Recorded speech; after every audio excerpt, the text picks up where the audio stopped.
Season 2 के episode 2 में Prince जेहेरीज के मर्डर के बाद केओस फैल जाता है और पूरे राजमहल के लोगों को महल से बाहर जाने से रोक दिया जाता है और राजा एगोन गुस्से में तोड़फोड़ चालू कर देता है।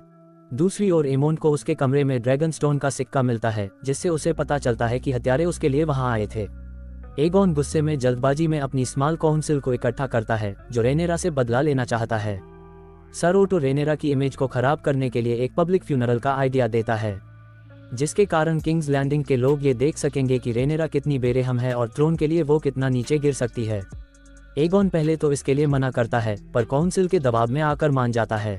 तभी लैरिस काउंसिल में आता है और बताता है कि उन्होंने एक आदमी को पकड़ा है और उसके पास से बच्चे का सर मिला है। एगोन उसे मारने के लिए निकलने लगता ही है कि ओटो बोलता है पहले लैरिस उसे उन्हें भेजने वाले का नाम निकलवाएगा, फिर एगोन उसके साथ जो करना चाहे कर सकता है। जुलूस में एक हेरल्ड रेनेरा द क्रूएल का नारा लगाता है, जबकि एलिसेंट और हेलेना लोगों की सहानुभूति हासिल करते हैं। दूसरी ओर वो हत्यारा लॉर्ड लैरिस के सामने कबूल करता है कि डेमन ने उसे और उसके साथ एक अनजान रेड कैचर को काम पर रखा था, जिसके बाद एगोन उसे जान से मार देता है। दूसरी ओर ड्रैगनस्टोन में रेनेरा को भी पता चलता है कि प्रिंस जेहेरीज को मार दिया गया है और उसे उसका हत्यारा बताया जा रहा है। रेनेरा मना करती है कि उसने ऐसा कुछ करने का ऑर्डर नहीं दिया है, पर उसका शक डेमोन पर जाता है और वो उसे अकेले में पूछती है कि क्या उसने ये ऑर्डर दिया। डेमोन उसे बताता है कि उसने सिर्फ एमोन को मारने का ऑर्डर दिया था, प्रिंस जेहेरीज की मौत से उसका कोई लेना देना नहीं है। दोनों की बीच बहस हो जाती है और वो डेमोन को बोलती है कि उसने उसका विश्वास तोड़ा है, जिसे सुन के डेमोन उसे बोलता है कि वो भी अपने पिता की तरह बिल्कुल डरपोक है, जिसे सुन के रेनेरा उसे बोलती है कि वो उससे डरते नहीं थे, वो बस उस पर विश्वास नहीं करते थे, जैसे अब उसे भी उस पर भरोसा नहीं है। जिसे सुन के वो वहां से चला जाता है और वह लायंस का ऑफर लेके हर्रेनहाल जाता है।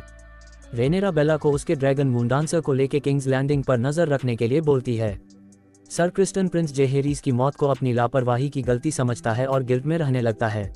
सर क्रिस्टन डाइनिंग एरिया में सर एरिक से मिलता है और उसे उसके जुड़वां भाई, जो अब रेनेरा का किंग्स गॉड है, उसके नाम से उसे धोखेबाज और चोर बोलता है। जिसे सुनकर एरिक गुस्सा हो जाता है और उसे बोलता है कि उसने तब से अपने भाई को छोड़ दिया है जब से वो उसे छोड़ के गया है और वो अब उसे अपना भाई नहीं समझता।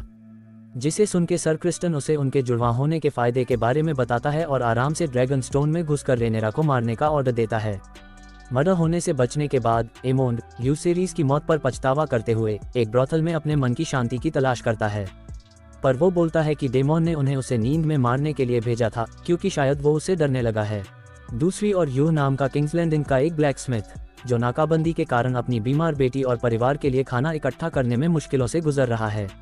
ड्रैगनस्टोन में कोरलिस और रेनेरीज डेमोन के वहां से चले जाने के कारण उससे नाराज होते हैं और बोलते हैं कि वो किसी भी कीमत पर क्वीन को कमजोर नहीं होने देंगे।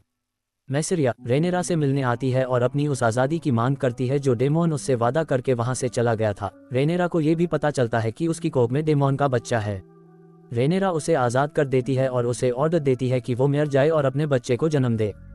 किंग्स लैंडिंग में किंग एगोन ने वहां के सभी रेड कैचरों को शहर में सभी के सामने फांसी में लटका दिया, जिससे गुस्सा होकर ओटो हाईटावर उसके पास जाता है और उसको ये सब करने के लिए डांटता है। सर क्रिस्टोन ओटो को एगोन के सामने धीमी आवाज में बात करने के लिए कहता है, जिसके बाद एगोन ओटो को बोलता है कि बहुत हुई राजनीति, अब उसे बदला चाहिए, और ओटो को बोलता है कि उसे सर क्रिस्टोन जैसा बनना चाहिए, जिसने एरिक को रेनेरा को मारने के लिए भेजा है। जिसे सुनकर ओटो और भी ज्यादा गुस्सा हो जाता है और उस पर चिल्लाने लगता है। एगोन उसे उसकी हैंड ऑफ किंग की पोजीशन छीन लेता है और सर क्रिस्टोन को नया हैंड ऑफ किंग बना देता है। ड्रैगनस्टोन से निकलते समय मैसरिया ने एरिक को आते हुए देखा और वापस महल की ओर भागी। जब एरिक रेनेरा के रूम में एंटर करता है तो उसका भाई भी अंदर घुस जाता है और एरिक को मार डालता है। अपने भाई को मारने के बाद वो दुख के कारण वहीं पर सुसाइड कर लेता है और रेनेरा बच जाती है।